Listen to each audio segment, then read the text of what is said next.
Should we kiruv our parents in any way, shape, or form? The question is, again, should we try to be makar of our parents if our parents are not Shomer Shabbos or not religious? What role do we place? You got to proceed with extreme caution. My first instinct was to say no, but I want to qualify it a little bit. If you lecture your parents, if you criticize your parents, if you even suggest that your parents do this or that or that or that, that is a recipe for failure. They are the parents, you are the child, and certainly from their perspective, it is not your role to tell them how to live their lives. And they also see that as a great, great insult. In fact, by the way, it's not only a problem with non-religious parents, it's even an issue with parents who are religious, but they're a bit more modern than the fanatic kid that their yeshiva boy turned into, in which the kid is essentially saying that, hey, all of your superficial Judaism didn't count. And by the way, rabbis go through that as well. A rabbi once told me, and I've even experienced this, that the proof of his success is when the people he sent to yeshiva don't talk to him anymore. Then he knows he's done his job. He's saying it somewhat sadly, that he's made them so religious that they look at him as an apikoros. So he says, Baruch Hashem, I've succeeded. And and again, I've been at the tail end of that as well. And I have to admit, in a way, God is giving me back my medicine because I had certain behaviors myself as a yeshiva bacher vis-a-vis rabbis who were very, very influential on me. So, the cycle repeats itself in sometimes negative ways. So you got to be very, very, very, very careful.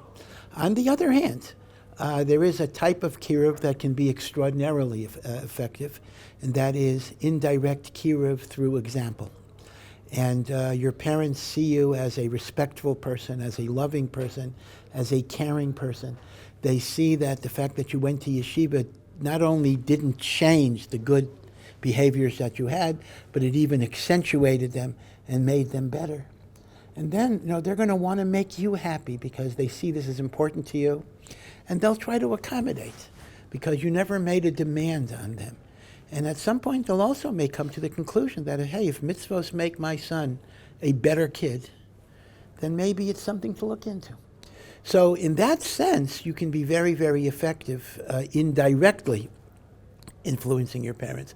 But by no way do you ever do this in any type of direct way. And I say, in Baruch Hashem, there have been many, many cases where parents have become, maybe not 100% from, but they become, more observant because of this, because they see that it's been good for their child. And if it's good for their child, it's something they're going to open themselves up to. Okay, so you got to be very careful. Yeah.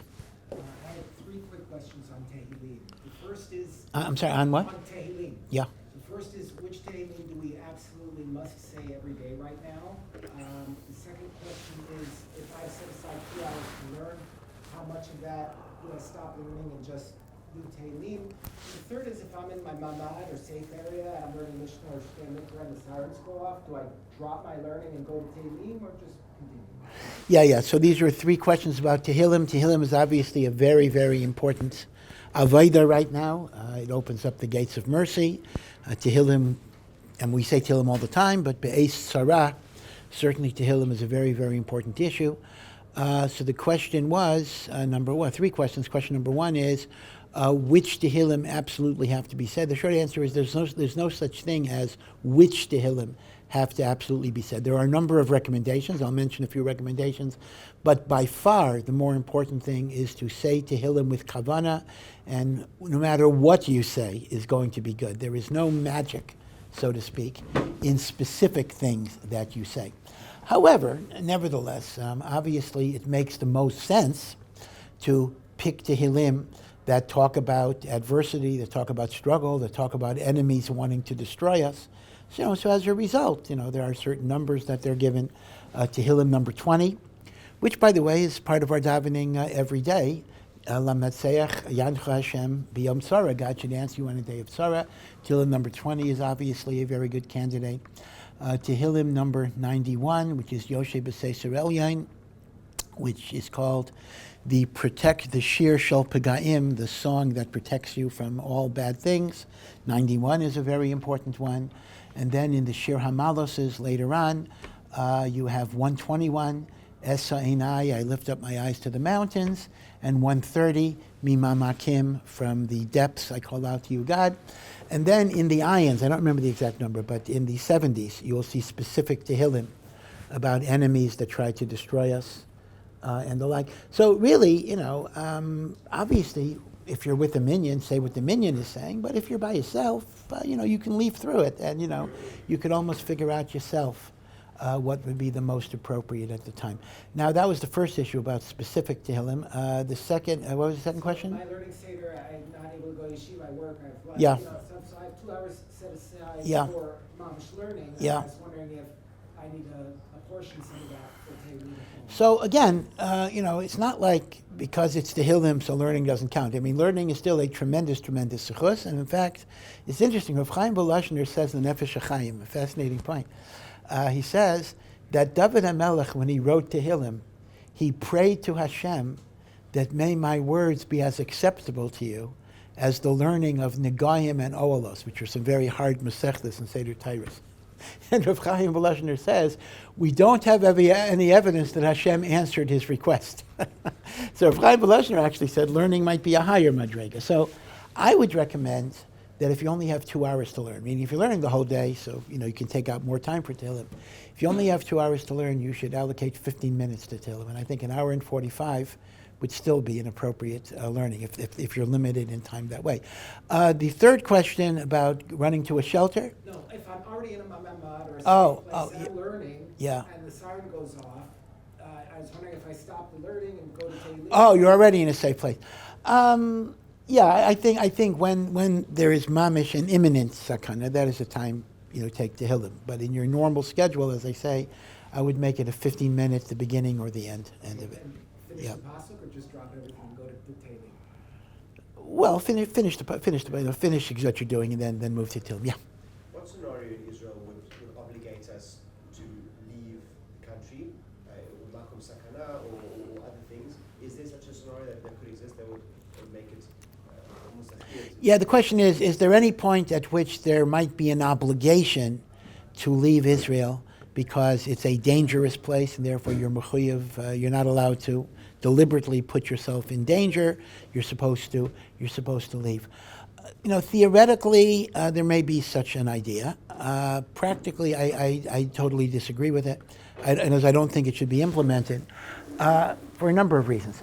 Number one, the world as a whole is dangerous, and as strange as this may sound, we're in the middle of a war now, in a very, very difficult war, and a war in which many, many people have died. Well, Jerusalem is still safer than New York City and most American places, even in the middle of a war. Now, I would even say, okay, that's probably exaggeration, that maybe Sderot is safer than New York City. Okay, maybe that's a little bit of an extreme.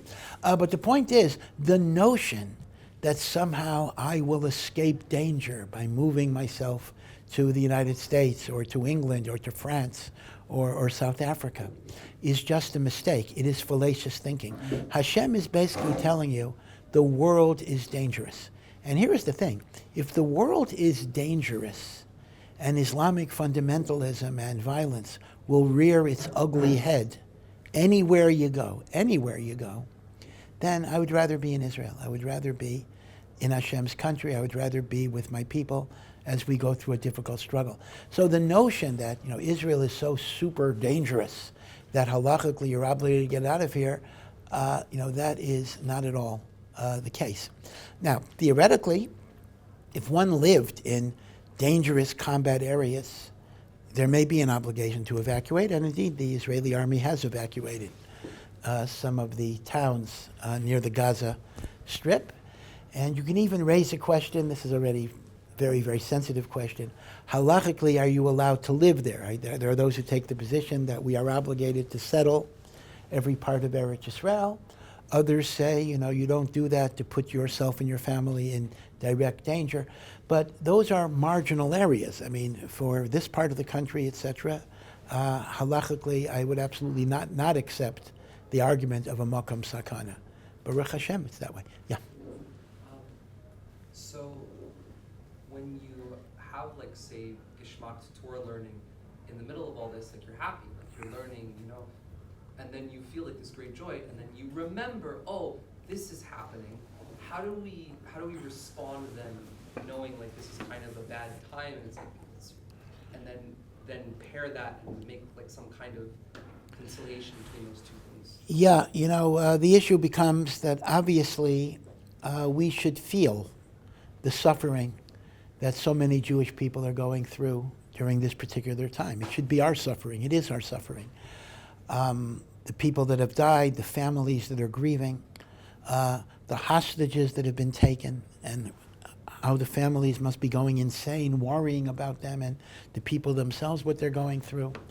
And as I mentioned again yesterday, if one does not feel the pain of other Jews, and one is indifferent to that suffering, that is what the Rambam calls poresh midarchei hatzibur. You're separating yourself from the congregation of Israel. And the Rambam writes, even if you keep mitzvahs and learn Torah, you lose your share in olam haba because you don't care. So to simply say, it's not our problem, I hope it'll be okay, but I don't really get upset about it, is very, very wrong. On the other hand, there's also an imperative of serving Hashem b'simcha. I had mentioned, I think on Simchas Torah, something from Rav Schiller, he should be well. He pointed out that nevuah, prophecy, can only come to a prophet when he is joyous. Okay? Now, problem is, most of the prophecies, maybe not all of them certainly, but many, many, many prophecies are prophecies of gloom and doom and destruction and death. Yirmiyahu wrote the book of Eicha, the book of Lamentations. Now, if these were prophetic revelations, they must have been received in a state of joy. So how do you understand that? How does that compute? How do you receive prophecies that there'll be death, destruction, devastation in a matzav of joy, which otherwise, without that joy, you wouldn't receive it, right? There seems to be a contradiction. And the answer is that there is a certain compartmentalization that we are capable of, and that means I am joyous that I'm connected to God. I am joyous I have a Torah. I am joyous I have a destiny, I have a purpose, I have a function. And then I look at life and I see the difficulties, and I identify with suffering, and I pray to Hashem for rachamim. You got to have both. Now, to give you an example in a different area, it's from the Balatanya, and this is something that it always strikes me how he was able to kind of turn the emotions on and off because everything was controlled by the seichel. That's the whole sheet of the Balatanya, in which he says a person should have a half an hour a day where they cry over their sins and they realize their utter worthlessness and they realize how unworthy they are to be before God and they're garbage and they're nothing, right? A half an hour a day, you should cultivate that feeling. Look at the clock. When the half an hour is gone, you're joyous, happy, serving God b'simcha. Now, it's hard for us to understand what that even means. If a person gets himself into a matzav where I'm so depressed over what a failure I am in life, and then, okay, now be happy. But the truth is, on the deepest level, if your emotions flow from your ethical and moral and intellectual consciousness, things can be controlled that way. Just like they have these Buddhist guys, they can control their heart rate and their, all sorts of things that are normally autonomous, but they're able to control it, their pulse, and the like. So too, a Ben Torah at a higher level can actually control the particular feelings that they're going to have. And it's very much of a challenge.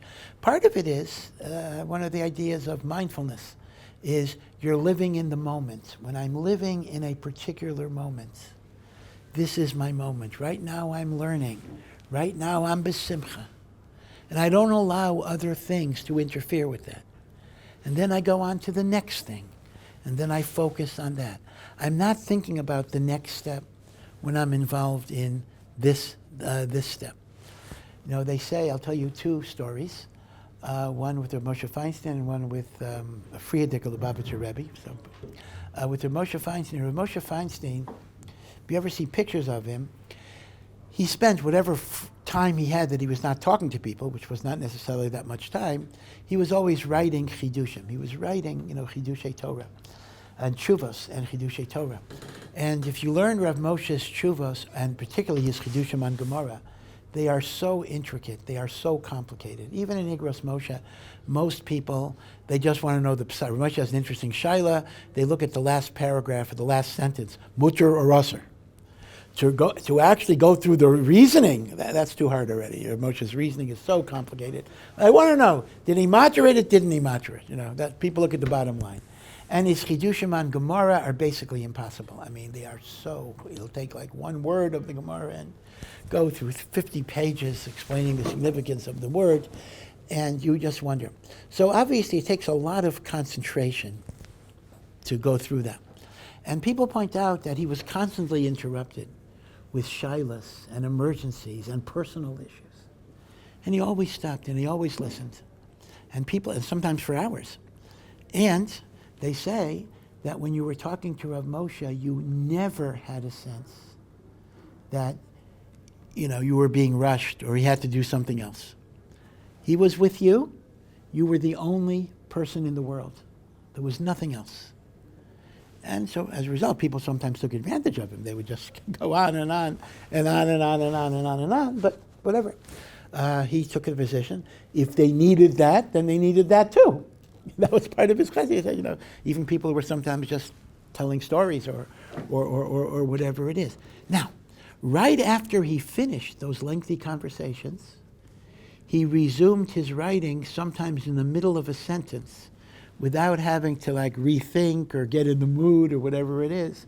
He just moved from this to that, to that, to that, to that.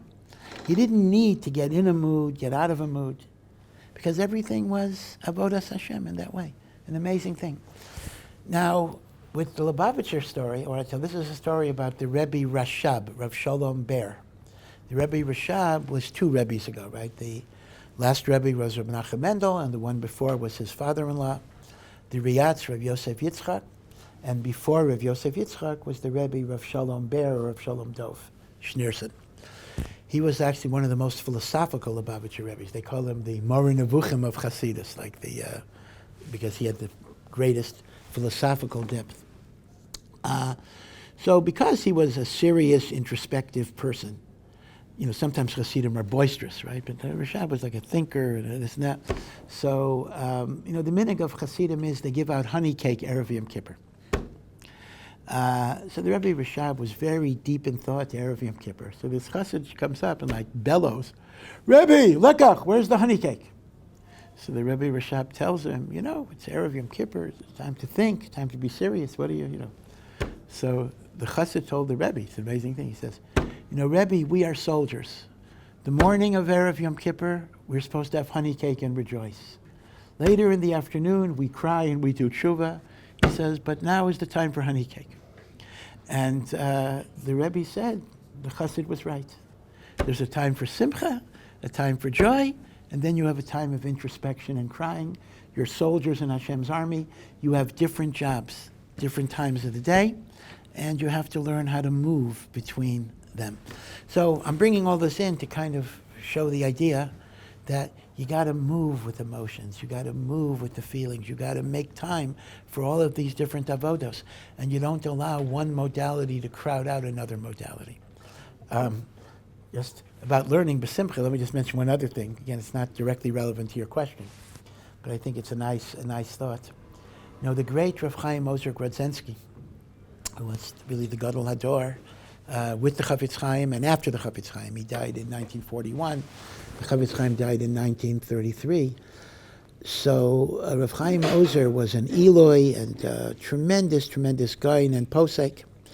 But a lot of his time, a tremendous amount of his time, he was involved in all sorts of stuckas, really thousands, maybe tens of thousands of widows and orphans and refugees. He took care of them all.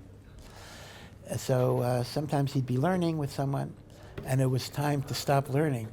So he said, it's time to put away our olam hazeh, so we will work on our olam haba. Meaning, he looked at Torah learning not as, well, I don't like to learn that much, but I'm going to get my olam haba. Torah learning was his olam hazeh. That was the real pleasure. The work with the widows and the orphans, that is what he's going to get his olam haba for. So the notion of having that actual visceral enjoyment in the learning of Torah. Yeah. one of the main argument, sorry, this is a sentence. One of the main arguments the yeshiva community says, according to their reasoning, that we don't generally serve in the IDF, is that warfare has become very technological, and we do not need the manpower we once might have. Did recent events prove this incorrect? Do we have any arguments left that secular Israelis could understand, even if not accept?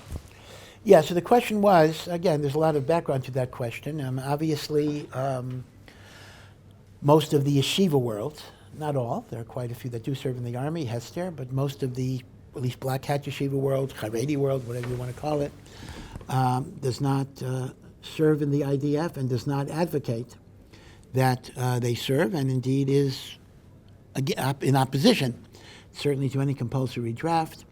Now, the immediate question, let me give a little background, because in order to answer that question, you need a little background. The immediate question that people raise is, well, wait a second here. If you're telling me there's an exception for, let's say, full-time Torah learners, is that even true? Because we know there are certain exceptions from military service, people in the first year of marriage, etc. But the Mishnah says in Maseches Sotah that those exemptions only apply for what are called optional wars, wars of expansion, which we don't have today because you need Urim v'Tumim. But a Milchemes mitzvah, there is no such thing as an exemption for a Milchemes mitzvah. Even the kala is taken from the chuppah, etc. Now, what is a Milchemes mitzvah? What is a mitzvah war?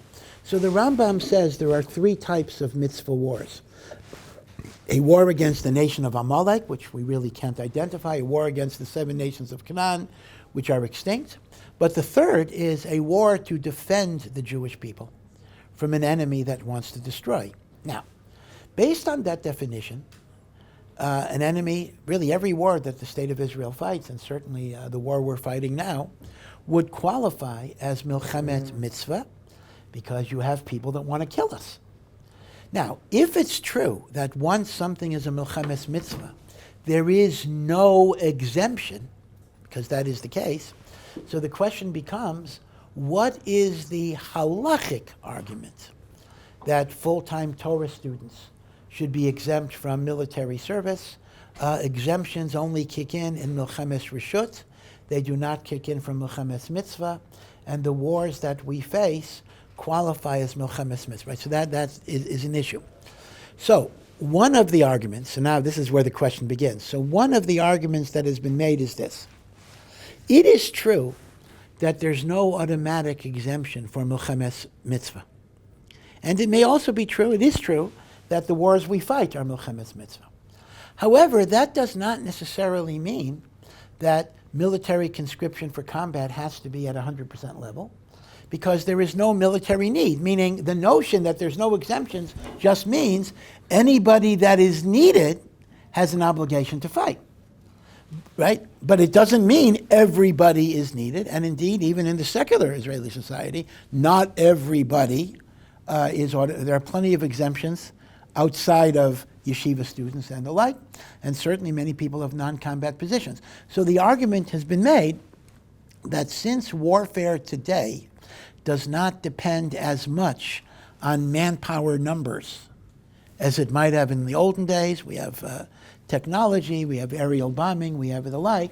So consequently, the argument would be there is not a compelling military manpower shortage, and therefore people who are doing spiritually important things can still be exempt. In other words, you understand the argument. The argument is, yes, it's a Milchemes mitzvah, and yes, Milchemes mitzvah don't have exemptions, but that's only when there's a manpower need, and when there's no manpower need, an exemption might still be appropriate. So, the question that was raised is, well, gee, has the most recent event undermined that position? And as we know, for reasons that are still a little mysterious, this was a massive, massive, massive intelligence failure on the part of the Israeli government. And I'm not boasting when I say that we have probably the best intelligence in the world. I mean, the United States would be jealous of the quality of Israeli intelligence. And yet, apparently, I mean, I don't know the details, but apparently this caught everybody by real, genuine surprise. And as a result, a lot of the warning systems were disabled by drones and the like. A lot of the technology got knocked out ahead of time. And as a result, Netanyahu had to call up, over 300,000, amazing, 300,000 reservists. I mean, this is a huge number for Israel, for any army really. So the argument goes that given the fact, in a way, technology becomes its own weapon, because you have this technology, Iron Dome, but now you have counter technologies that can disable some of the technology. And as a result, strangely enough, if technology cancels out technology, you're back to hand-to-hand combat, which requires big numbers. So have we kind of undermined the rationale of exemption for Milchemes Mitzvah? Okay, that was the question that was submitted. A very, very excellent question. It is something I think we have to think about. I don't think we're quite there yet, Baruch Hashem, because I do think that it is still a fairly safe assumption that most of the time wars, at least or limited wars, can be conducted with a minimum, or at least much fewer people than was the case. But you're correct. I mean, maybe there'll be. I will admit there may be lessons from this conflict that may have some relevance on the issue of the draft exemption. But I want to point out that this argument that you raised, that we don't need manpower and that's why we're exempt, is only one argument. There are other arguments for the exemption. One is a very schwer passage in the Rambam, but it's in the Rambam, where the Rambam mentions that Shevet Levi, the tribe of Levi, were not given land in Eretz Yisrael because they were a tribe that was set aside for Torah and Avodat Hashem, and therefore Hashem didn't want them to be overly involved in material pursuits. And the Rambam says, this is what the Rambam says, Shevet Levi is also exempt from milchama, and he says, big chiddush, even milchemes mitzvah.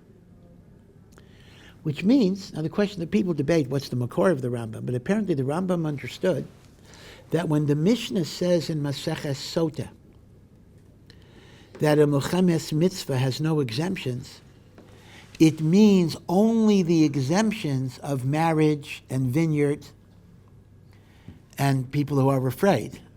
In other words, the exemptions in Parsha Shoftim that are mentioned in Parsha Shoftim, they don't apply to Milchemes Mitzvah, but the exemption of Shevet Levi does. Now, that's Shevet Levi. That still doesn't get you to where we're going. So they then want to take that Rambam and combine it with another passage in the Rambam, where the Rambam says, and they may not be connected, but he says that any person who devotes his life to serving Hashem through Torah learning has the status of Shevet Levi. So if you put one and one together, you get it too. But again, that refers to a high madrega. People have raised the question: can you legitimately classify every single yeshiva or kollel person as having the devotion of Shevet Levi? I mean, the Rambam doesn't just say if you're in yeshiva, you're Shevet Levi, but okay. But these are part of the question. So what I'm saying is, though, that there is an argument that that there is an exemption for people who devote themselves to Avodas Hashem full time, based on the idea that this is the protection they're bringing to Am Yisrael. And then you get into another question. I'm just throwing out questions, I'm not giving answers tonight. And that is, let's assume there is no exemption. Even if you're learning, you got to fight a Milchemes Mitzvah. But does that mean you got to submit to 10 months of basic training ahead of time? Or does that just mean, when the enemy's at the gate, pick up your gun? Now, some will say, well, that's absurd. What are you telling me? You're telling me I have to be willing to fight the enemy when the enemy's at the gates, but I'm not obligated to report for training? Well, some have taken that position. They have said, yeah, we will fight when we have to fight. But until we have to fight, why do we put ourselves in that environment? Now, again, I understand that sounds a little ludicrous. I mean, I understand that, but that's part of the argument. Now, Rav Chaim Kanievsky, people don't realize, Rav Chaim Kanievsky, Zichrono Livracha, I don't think he was officially in the IDF, but he fought in 1948. I think for a day. He took a gun, he took a position on a hill or something, to repel an enemy. He says, Melchemes mitzvah, an enemy is coming. He did what he did, right? But he certainly didn't, put himself in a basic training, for months and months and months. So it is a complicated, painful issue. But I think the bottom line is that even the IDF has not made the claim that there's a significant manpower shortage. Now, maybe things will change. Maybe things will change. We're going to see. In fact, the overall direction in Israel is there's a lot of debate on this from the secular standpoint to go to a volunteer army instead of a draft. The U.S. made that decision many, many years ago. When I was in yeshiva, it was the height of the Vietnam War, and the U.S. still had a draft. I have my draft card, somewhere. People used to burn their draft card and all sorts of symbolic protests. And even when the U.S. had a draft, by the way, full-time theological students were exempt, even during World War II. The U.S. always recognized a clerical exemption. Very, very true. But the U.S. moved from the draft to an all-volunteer army. Some people are making the argument from a secular standpoint that they ought to do the same thing in Israel. An all-volunteer army might create greater motivation. So it is interesting that not everybody is arguing to broaden the draft. There are people who are arguing to eliminate the draft. By the way, I'll tell you a story about my great Rebbe, Rav Yaakov Kalevsky, Zichrono Livracha. There's actually an art scroll biography of him, even. He was drafted in World War II. What happened? Amazing story. He was learning in Torah V'das. He was one of the best Talmidim in Torah V'das. And the selective service, the draft, sent people over to test boys and see if they were sincere and the like. Now, technically, the exemption for a person is only if you're studying to be a clergyman, studying to be a rabbi or a minister. So the boys were instructed that when the panel asks you, what are you here for? You're supposed to say, I'm studying to be a rabbi. My Rebbe, for some reason, didn't want to say that because he says, I'm not studying to be a rabbi. I'm studying because Torah is what you got to, Torah is lishma. He was told not to say, okay, wait, I'm not going to second guess him on this. But they asked him, what are you here for? He says, I'm studying because I believe studying these books is like the greatest thing I can do with my life. He says, are you planning to be a rabbi? He said, not necessarily. So he was drafted. Baruch Hashem, he was not sent overseas. He had domestic duty, and I think he did a lot of kitchen duty. And I think his parents went to federal court somehow because they said it's clear that he's studying to be a rabbi no matter what he said. And I think after 10 months, they got him out of the army. But for 10 months, he was in the army. And he managed to get a deal that every Shabbos, they let him go to yeshiva on Shabbos on the condition that he wear his military uniform. So he came to Torah V'das every Shabbos, but he had to wear his military uniform. So the story goes that on Sunday, before he would go back to the base, he would often go shopping for Svarim in Brooklyn. So he walks into a bookstore in Brooklyn, and he's looking at, Lumdish Svarim. He's looking at a Ketzos, at Oneg Yom Tov. So the store owner sees this soldier in uniform, and he figures he probably needs a sitter or something, or an English chumash. So he says, "You don't really want these svarim. Let me show you some of the English stuff." He says, "No. This is what I want." Then he realizes that he's talking about a lamdan, a ben Torah, a person who knows how to learn.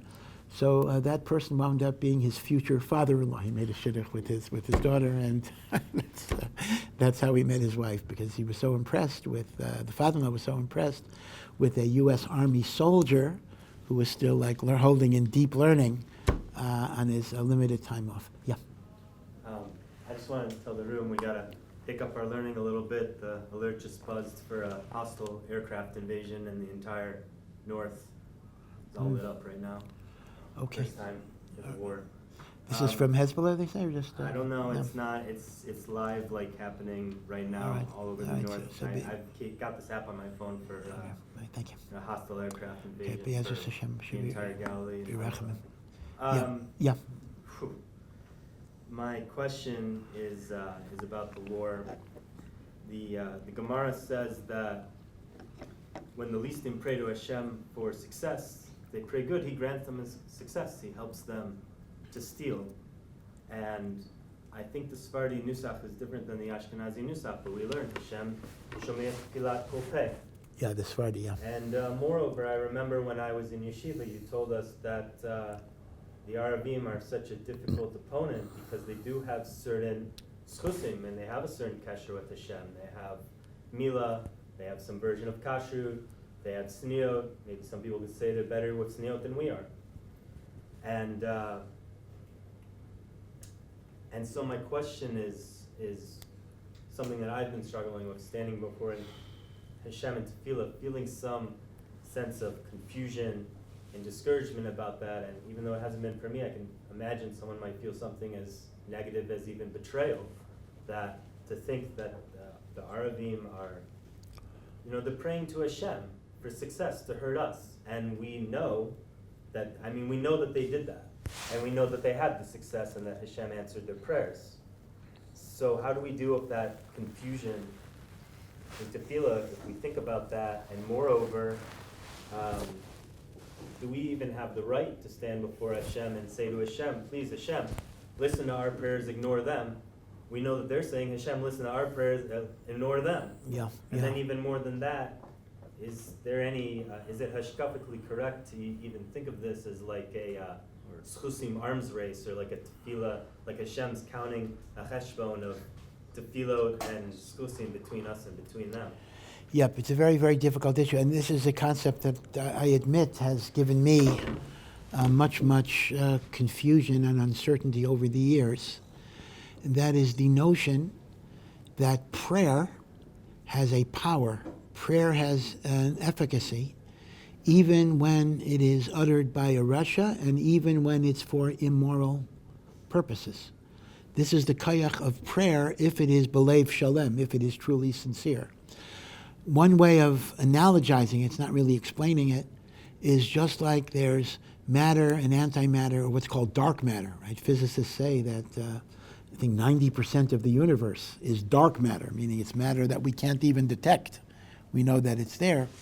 There is something called dark spiritual energy. Tefillah is a spiritual energy, and even when it comes out of darkness, it has a certain power.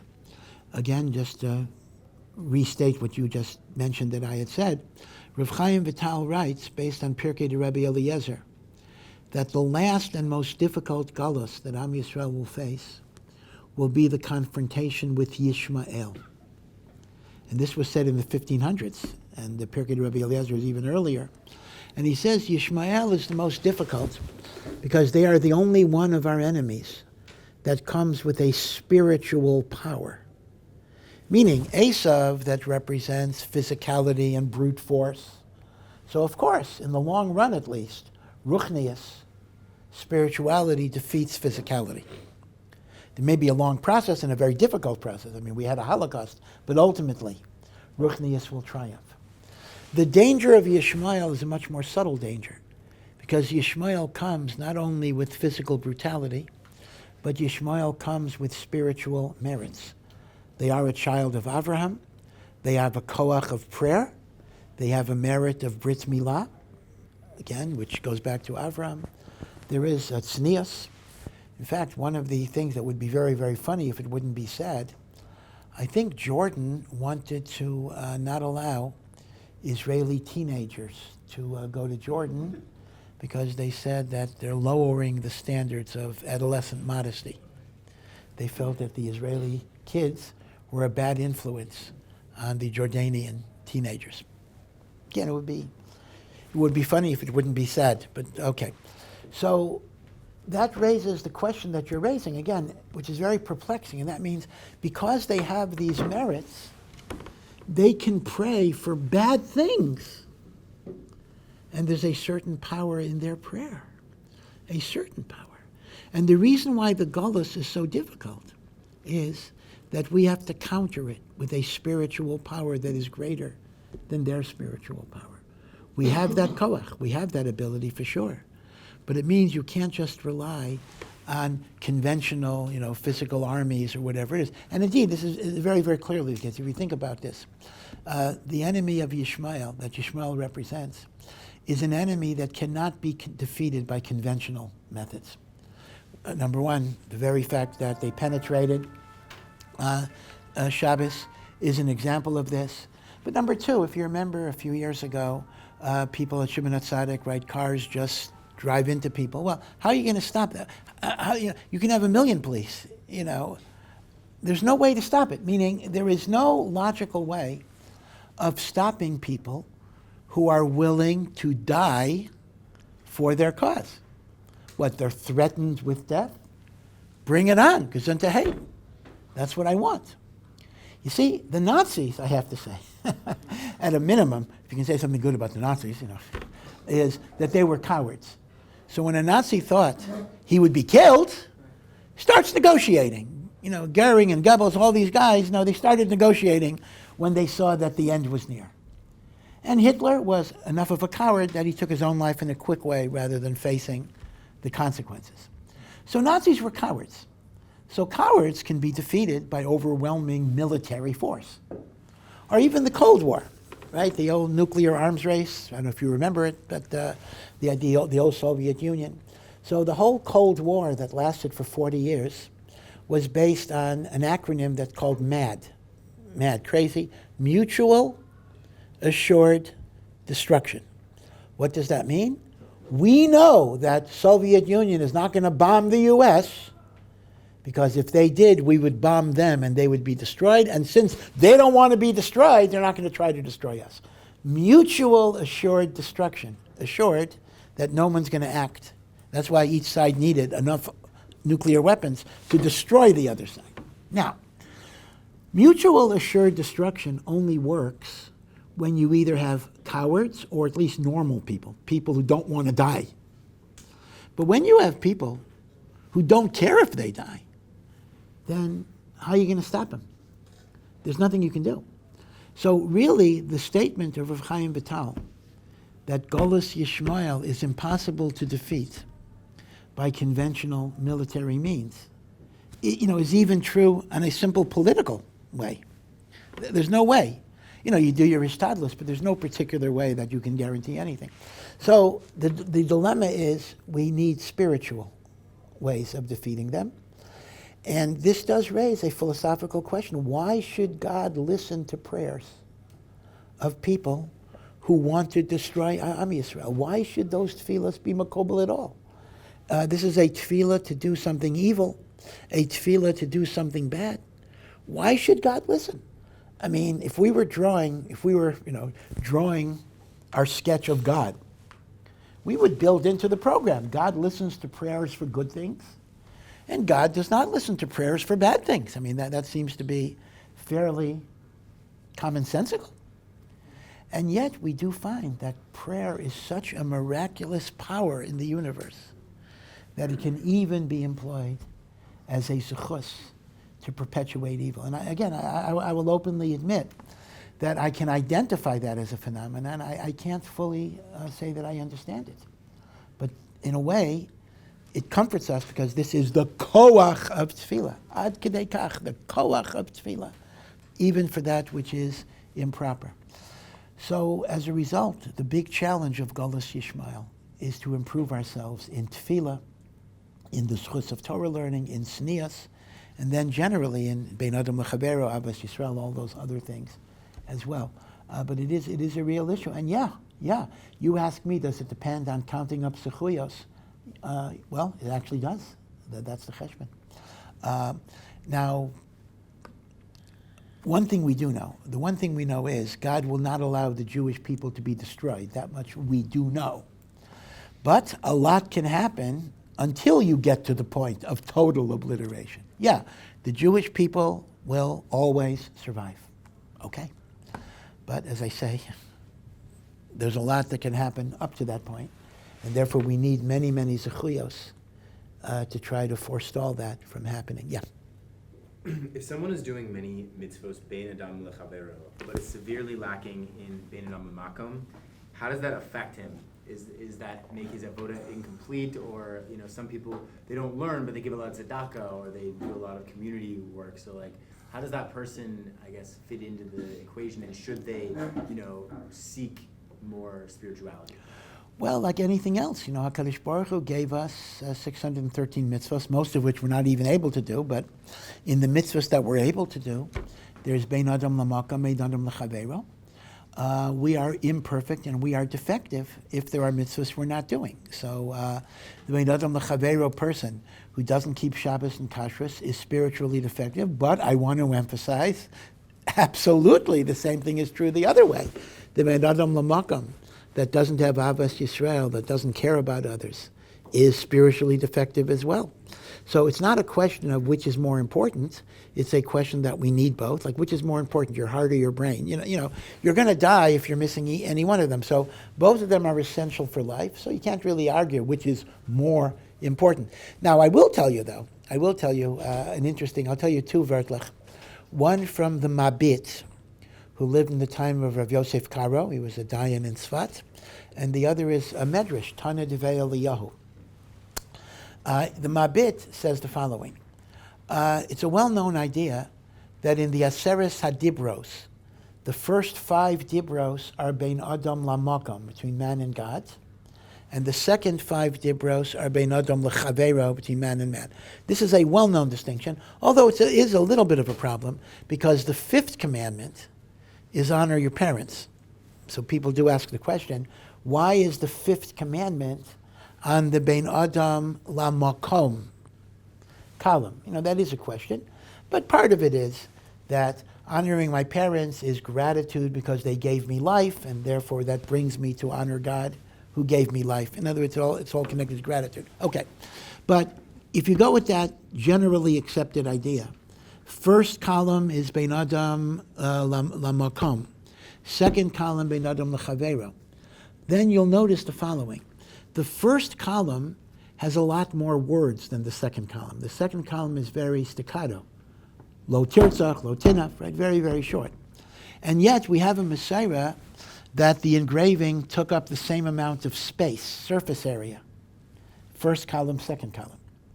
So if the first column has more words and the second column has less words, but it takes up the same surface area, that means the letters of the second column must have been larger than the letters of the first column. You see, the font, I don't know if you use font for engraving, but the engraving font must have been larger. Now, that means when Moshe Rabbeinu comes down on Yom Kippur with the second luchos, the first luchos we never saw, they were smashed. But when Moshe Rabbeinu comes down with the second luchos, and I see him in the distance, and I put on my glasses to see what is on those stones, which mitzvot will I see first? I'm going to see the Bein Adam L'Chaveiro mitzvot before I see the Bein Adam Lamakom mitzvot, because the Bein Adam L'Chaveiro is a bigger engraving size. So the Mabit says we have a beautiful remez from here, how important the mitzvot Bein Adam L'Chaveiro are. And sometimes in the religious world, we ignore them a little bit. So yeah, the person who only does Bein Adam L'Chaveiro is missing a lot.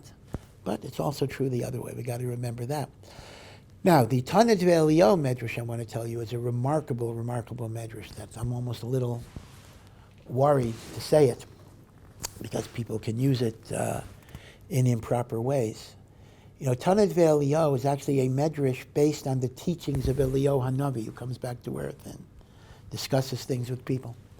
So in Tana Devei Eliyahu, and I have the parak, I don't remember the parak, but I have it written down. Eliyahu Hanavi says to someone, there are 2 things that Hashem loves totally. One is the Torah, and one is the Jewish people. And Hashem loves both of them unconditionally.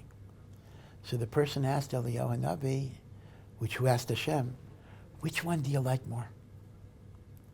And Hashem initially said, I'm not answering that. I plead the 5th. But Eliyahu Hanavi pushed him. And Hashem said, B'nai Yisrael, the Jewish people, even more than the Torah itself. Quite amazing. And again, I don't know on what the implication of that is whatsoever.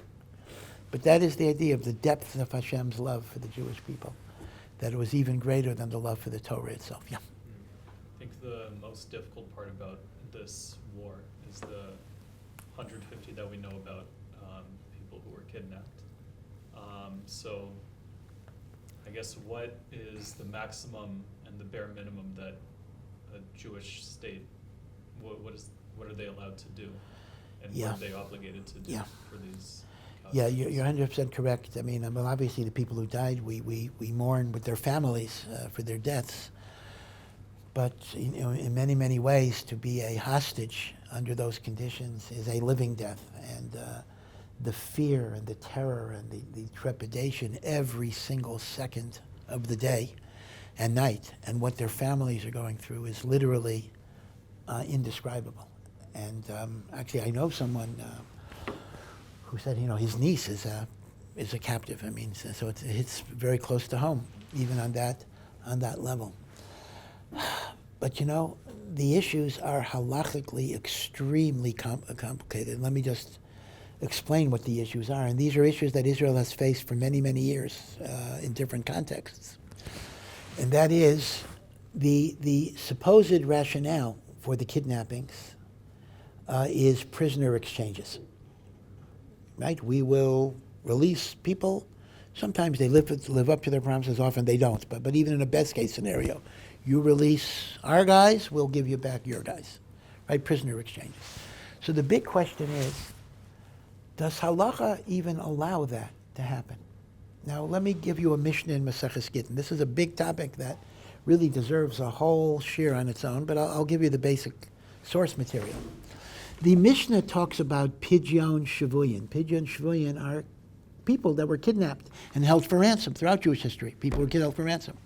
So it mentions that a community is not allowed to pay what is called excessive ransoms in order to redeem a captive.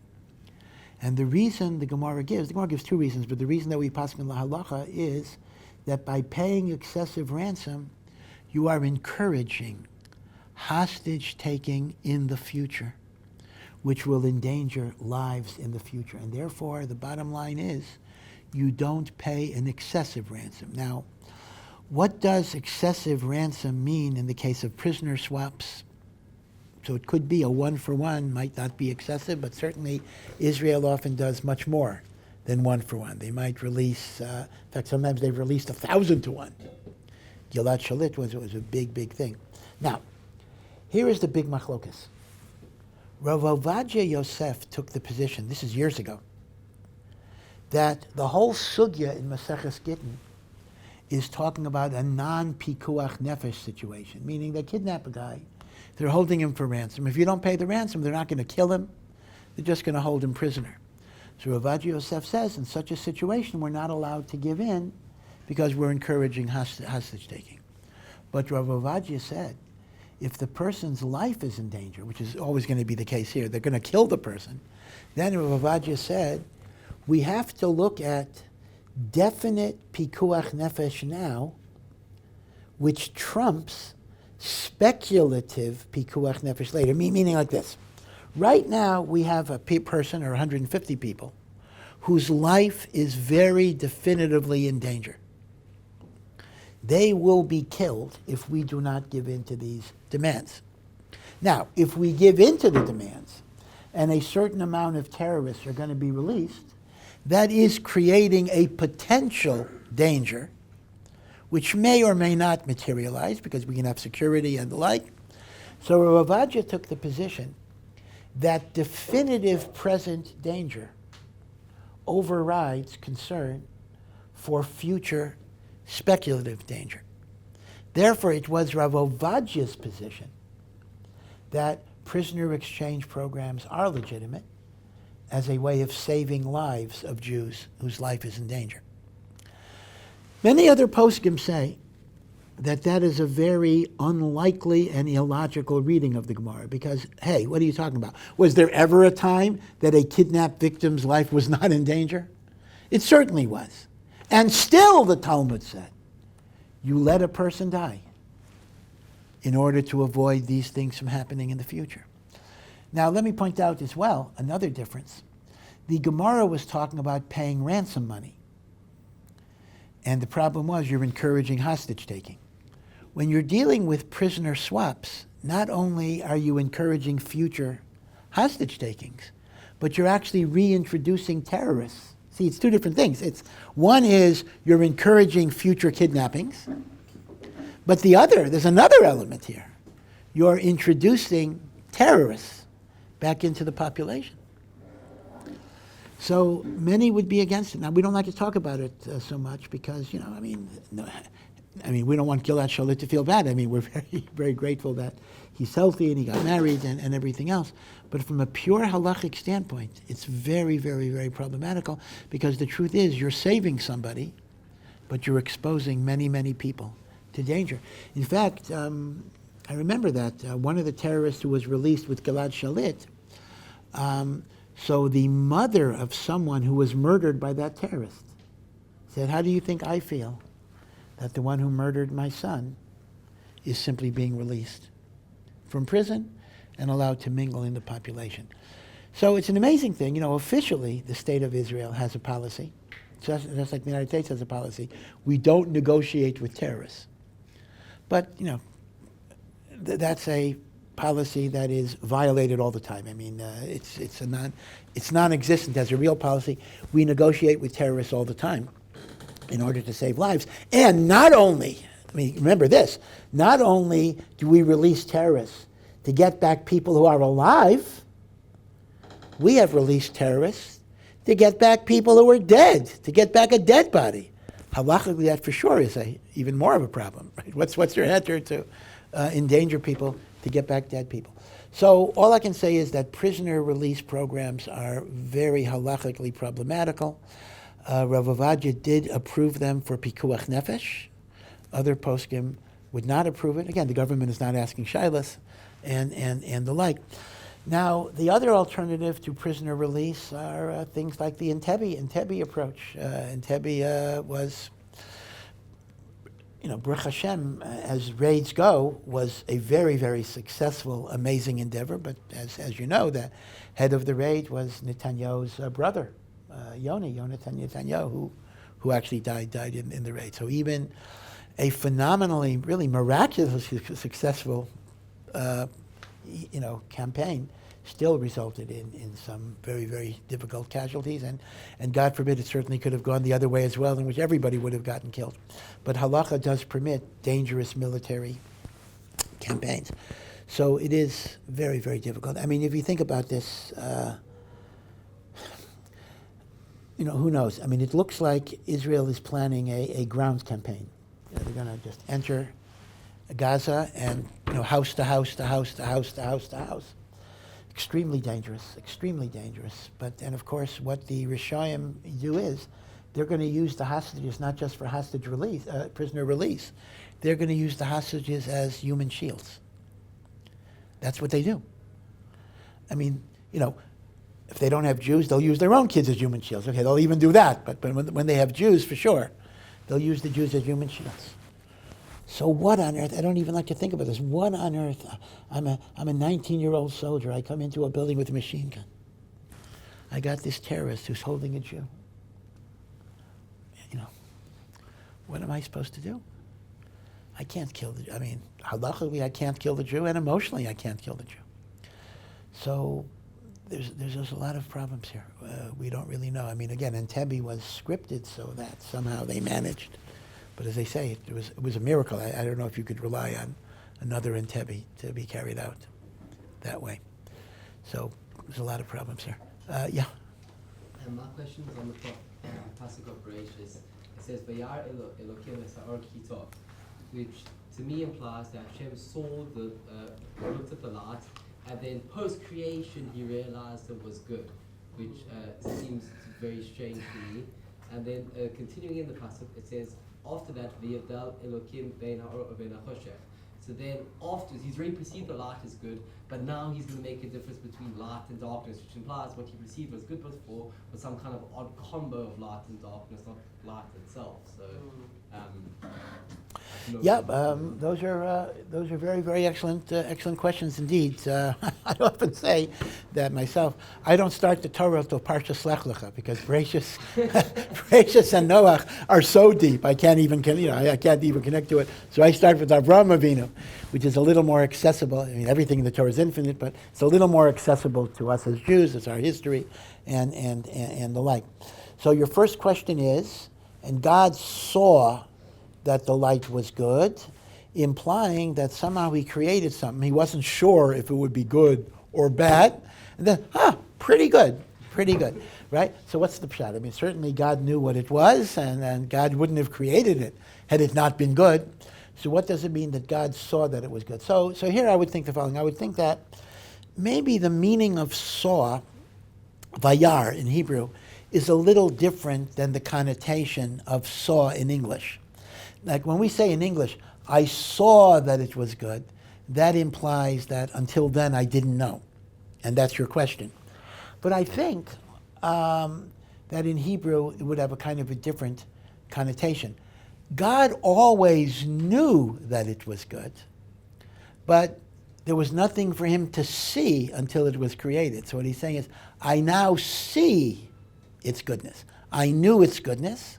I see its goodness. You see, so it doesn't mean he wasn't aware until that point. Now, in terms of the idea that he saw the light was good and he separated the light from the darkness, what does it even mean? He separated the light from the darkness.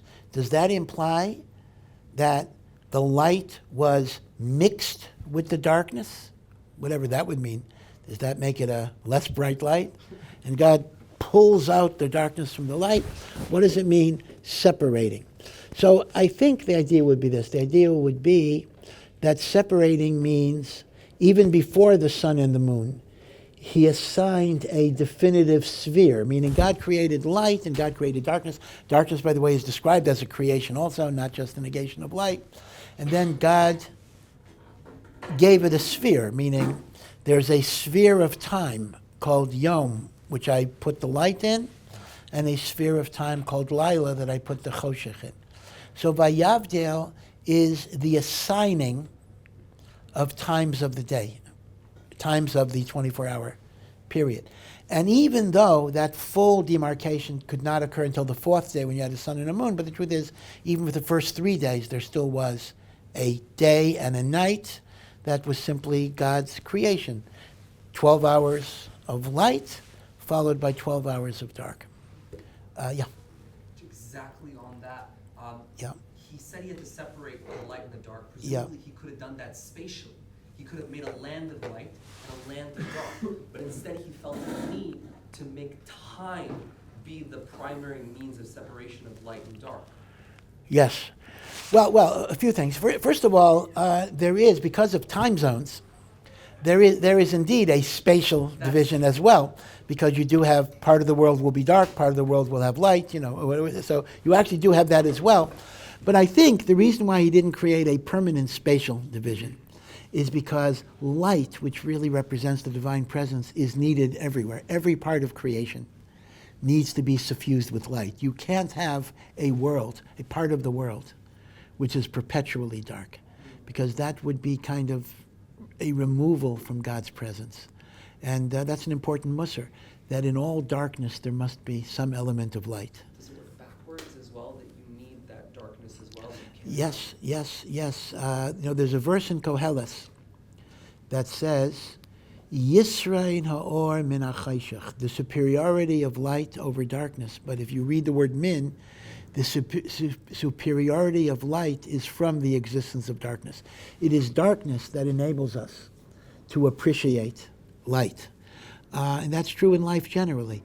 It is the sadness and the adversities of life that gives us the simcha in the joyous moments. There can be no ups unless there are downs. And therefore, indeed, it is the dark moments that bring out the light in the moments of joy. So that's exactly right. Yeah. So many of us right now are considering, should we stay in Eretz Israel, should we go back to Chutz Laaretz? Yeah. And I've heard from many Rebbeim that our Torah learning, our limud Torah, is helping Am Yisrael, that we're on the front lines of the spiritual battle. And I'm wondering how the impact is different learning in Eretz Yisrael versus learning in Chutz Laaretz. Is there a difference in the power and the impact we can make. Yeah, so you are 100% correct that learning brings bracha and brings Yeshua and brings rachamim into the world wherever you're learning. So even if you go back to New York or Baltimore or California or Chicago, your learning helps, and that's why we are very grateful to the Yidden in Chutz Laaretz who are also davening and learning and giving tzedakah for us. But number one, there is a special zechus of Eretz Yisrael. But number two, besides the fact that it's Eretz Yisrael, there's a special zechus of people who want to share in the most direct way the suffering of Am Yisrael at a time of distress. That you're basically saying, these are my people. They are suffering. They are going through hard times, at least on some level. I mean, Baruch Hashem, we're not going through the same hard times, but on some level, I want to share those hard times. That itself is a great zechus. So it's not just the learning, it is the idea that you're nosei ba'ol. You are sharing the burden that others are sharing. And I will tell you, people tell me, I wasn't here then, that the last Gulf War was the same issue. Leave, not leave, stay, all the issues people were. And then maybe it was a little worse because a lot of the bombs came closer to this part of the country. So Rev Schiller often tells me that he could not tell people they had to stay. You can't really tell somebody you must stay. This is a very individual decision that you make with your family. So some people left and some people stayed, but he said the people that stayed felt that they gained a certain spiritual aliyah that they wouldn't have gained had they simply left. Sharing a war together can bring people together in a very, very special way. So again, I cannot take the achrayas to tell a person what they must do. I know it's a very individual decision, but I think it's a good thing to try to stick it out and share the burden with the Jewish people in their land. Yeah. Here's the Sunday. I heard that we celebrate Rosh Hashanah as the creation of Adam. How can we explain archaeological structures and art that dates back thousands of years? Do we believe in humans existing before Adam HaRishon? Yeah. This is, a very, very complicated question, and I don't necessarily say that we have a definitive answer. The issue of Adam is only 5,784 years old, and yet we seem to have archaeological dating in which you have Homo sapiens, human beings, even art of human beings, intelligent creations that seem to be older than that, coming from human beings. Now, there are different approaches there. Some say, well, who says carbon? Some people discount carbon dating and the like. But there is an approach, and you need to develop this. We don't have time to fully develop this idea, that Adam was not the first Homo sapien. There were human creatures before Adam, but Adam was the first who had the divine spark of God. Meaning, even in terms of evolution, there could be man coming from monkeys and apes and whatever it would be, and maybe intelligence was very highly evolved. But intelligence is not the same as a divine soul. A divine soul is a singularity. And what happened, according to this understanding, and again, there's a lot of details you have to work out, but what happened was that God chose some Homo sapien from the group and endowed him with a unique divine soul.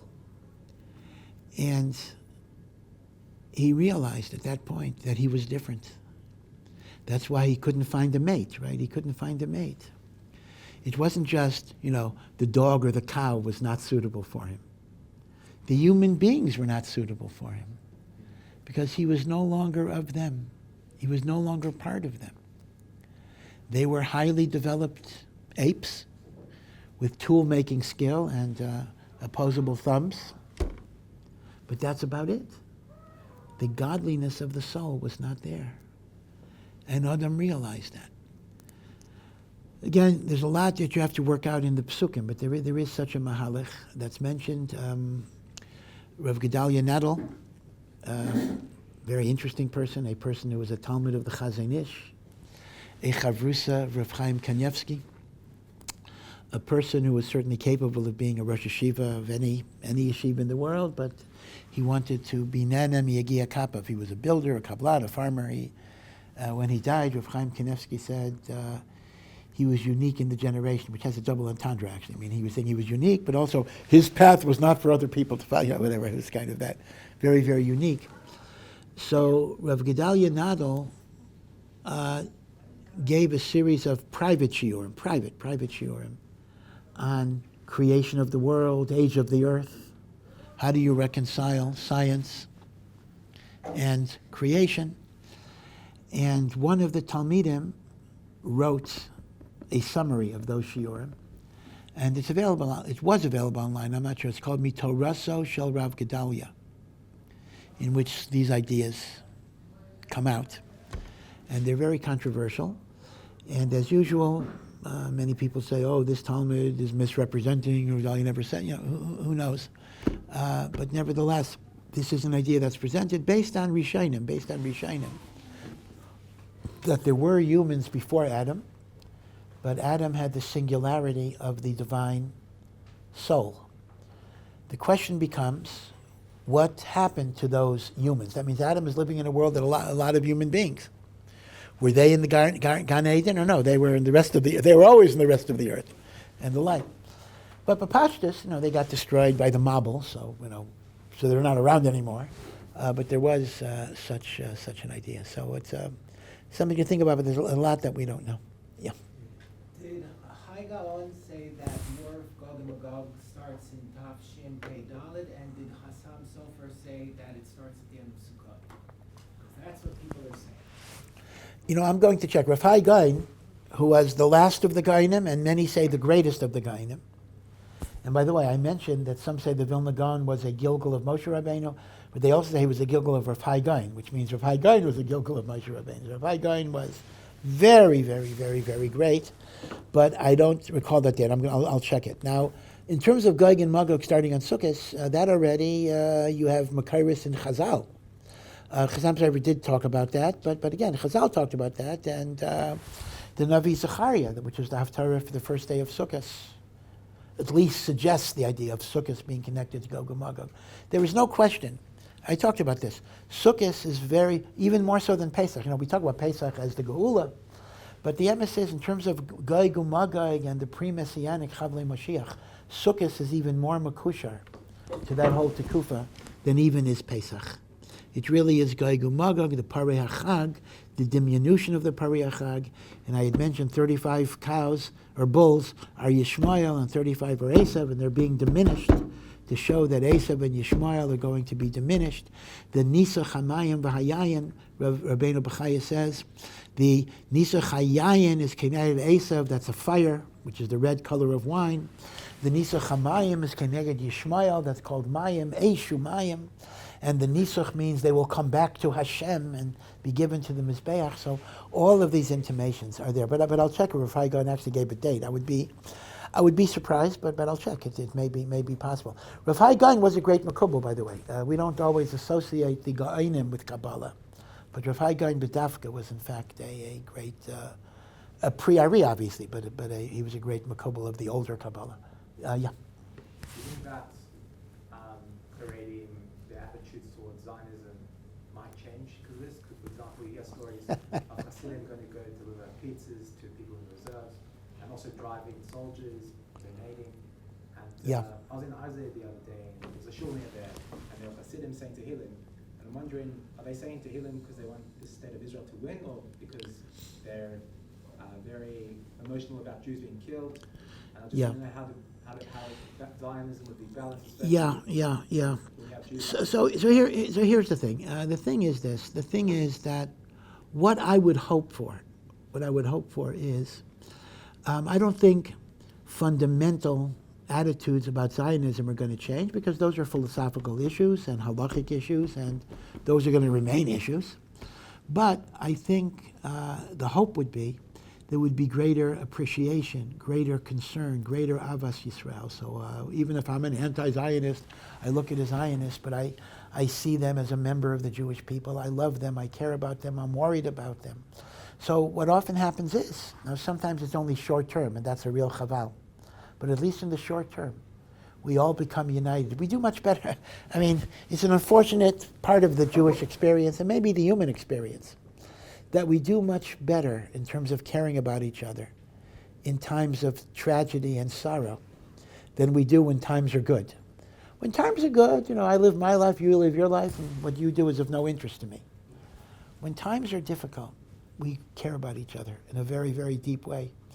Wouldn't it be a wonderful thing if when Emir Hashem times get good, we would be able to carry over that love? But in terms of fundamental attitudes, I don't think so, because there are real philosophical issues. It's not just politics or whatever it is. So I think when you talk about what are the Haredim praying for, I think they're praying that Jews should not die, Jews should not be killed, there should be peace and the like. They're not praying for the success of the state of Israel as a governmental entity, but they are praying that Yidden should not suffer and be able to live their lives, return to their families, and serve Hashem. Just a quick follow-up. Yeah. For the few Hasidim that do believe that it's better to be under the Arabs until Mashiach comes, would it be an issur for them to donate to Hamas or donate to... Okay, there is, okay, it's very, very pasha to me. It's very pasha to me that it would be a tremendous avera. It would be a chilul Hashem. It would be a tragedy for them to donate to Hamas. This has nothing to do with interpretation. Let's assume I'm against the state of Israel.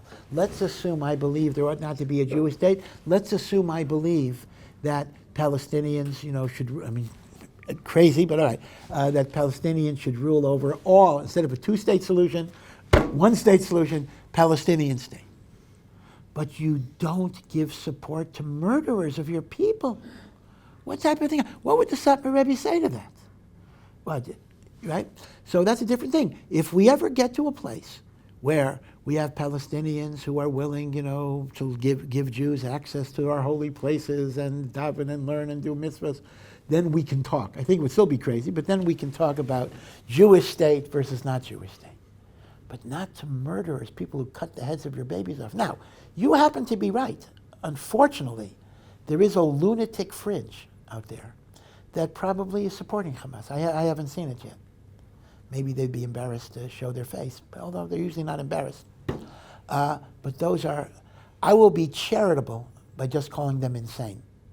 I have only two possibilities. Either they're evil or they're crazy. So I will judge them l'kaf sechus and call them crazy. But that has nothing to do with regard to. Now, I'll tell you a story. Again, every time I tell this story, I'm going to get in trouble because they tell me, my contacts in Satmar, I have extensive contacts in Satmar, tell me it's not true. So I'm going to announce ahead of time that many Satmar tell me it's not true. Okay, so please hear that. I know that. But I'm going to tell the story because I think in Hashkafa it makes a point, even if it's not factually true. Okay, in Hashkafa. So maybe I'm using it as a parable. I'm using it as an allegory to illustrate a certain attitude, even though maybe it's not true, although I in my heart of hearts, I really hope it is true. That is, in 1968, Hubert Humphrey was running for president against Nixon. Now, Hubert Humphrey was a liberal. He lost. He was an old Zionist from before 1948. He fought for the state of Israel. He really was a big supporter of the state of Israel. He was a non-Jewish Zionist, a real strong Zionist. So we heard there's a lot of Jews in Williamsburg. So, Satmar Hasidim. So he figured he would go and make a campaign speech with an interpreter, and he'd get their vote. He'd get thousands of votes in New York. So he starts there with an interpreter. He starts talking about, I am a Zionist. I support the state of Israel, no matter what. Since 1945, after World War II, I supported Israel. And he notices, or his aide notices, that the crowd is not too enthusiastic. They're not they're not applauding him. So the guy realizes what's going on. So he actually goes. He had a Yiddish-speaking staffer. He actually goes to the Satmar Rebbe and apologizes. Says, Senator Humphrey, he was Vice President Humphrey, Goy Shakap, he doesn't understand all the ins and outs of the Jewish community. He thought all Jews are Zionists, etc. Says, please, he has a very good heart. Don't hold it against him. So he noticed that the Rebbe was smiling. And the Rebbe said, this is the story. Again, please, Satmar, do not write to me. Maybe I'm saying it as a mashal, okay. But I believe that mashalim have a place also. That the idea was, listen, I'm against the state of Israel. I believe there ought not to be a state. I believe the state ought to be dissolved until Mashiach comes. Yeah, I believe that. But the Jewish people are my people, and this is a family disagreement. I don't want my people to be hurt. And if you are providing them weapons and military aid, so my family doesn't get hurt until they come to their senses and dismantle the state, I am in support of that military assistance. Now, again, true or not true, okay, I don't know. But it makes a certain point. I don't want Yidden to be hurt. What does that have to do with the state of Israel? You can be for Israel, against Israel. You can say it's good or not good. You can say we can have a state when Mashiach comes and not before Mashiach comes. Okay, debate it, argue it. The Gemara in Kesuvas, Kuf Yud Aleph, big sugya, we should talk about it sometime. But I want people to be killed. I want people to be murdered. You can't go there. You really can't go there. And the Satmar Rav would never, ever, ever have approved supporting an organization like Hamas. I just cannot imagine it under any circumstances. Yeah. I have a question about lashon hara. As for many of us at the yeshiva, we talk about our non-Jewish relatives, or we have questions that would fall into the genuine category of toeles. We have to talk about our situation with our family or whatever, and then some productive halakhic conversation will come out of that. But oftentimes we maybe throw around, someone's in my family's not Shomer Shabbos, they're married to a non-Jew, they don't keep kosher. We just throw that around maybe a bit lightly, and we assume, they're not religious, we can say it, but it seems like a serious isser if there's no toeles, and we say that often. Is this something to be worried about? Yeah. So this is a very interesting issue. I will tell you a little known fact, and maybe I shouldn't tell you this, and maybe there's a reason why it's a little known fact, and that is when the Chafetz Chaim wrote his very, very comprehensive, detailed book, not only on the Musar of lashon hara, which is Shmiras HaLashon, but on the laws of lashon hara, Sefer Chafetz Chaim. That's why Chafetz Chaim. There were actually Gedolim that were against writing a book on the laws of lashon hara, because they actually said you can't codify it as definite rules, because it all depends on every situation is very unique, and it's not like meat and milk that has very, very definite rules. Now the Chafetz Chaim acknowledges that with concepts of toeles, which is very open-ended, but still they actually felt, don't make rules. A person should just absorb the Musar idea that don't say negative things unless you have a good reason. And then you kind of have to talk to your Rav about what's a good reason, what's not a good reason. So there actually was some opposition to what you might call the codification. And in fact, one might even argue, perhaps, that maybe that is why until the Chafetz Chaim, the Rishonim didn't codify lashon hara as a halachic, right? The Rambam has Hilchos lashon hara in like 2 paragraphs. The Rambam didn't. Now, again, we can debate this. You could say that Hashem left this job for the Chafetz Chaim to do, or some argue that maybe Hashem, had a different cheshbon in mind. Okay. But part of that is exactly the issue you're raising, and that is lashon hara is a very, very severe issue. You've got to take it seriously. There's no question. And unfortunately, we live in a world where people don't take it seriously. But lashon hara cannot be a chokehold on the need to communicate important issues that help you through life. A child is being bullied in school. He comes home with, a bloody forehead. I can't tell you because it's lashon hara, whatever it is. There sometimes needs to be discussion, right? So the difficult balance is, and that's where toeles is a very important idea, that we have to encourage communication. We have to have an ability to talk about things. We have to have an ability to work out things, parents and teachers and children and the like. So you got to have that balance. So the notion that a person who's about teshuva talks about his family and has to talk about they don't keep Shabbos or kashrus, when you're talking to a Rebbe, and even if you're talking to your friends, to kind of figure out how to negotiate things, and share your experiences. That's part of Toelis also. I share my experiences. How do you deal when you come home and the kitchen is not kosher or whatever it is? So I would 100% certify that as a Toelis, right?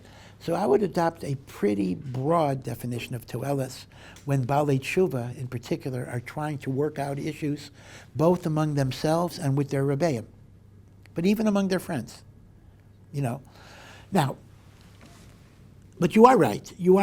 At some point, there are going to be limits. Like, you don't have to talk about the affair that your father had, whatever it would be, if that's not part of the immediate discussion. But there's another aspect besides Toelis that one has to go into, and that is, I'll just raise this as a question, and you can check, the Chofetz Chaim talks about it.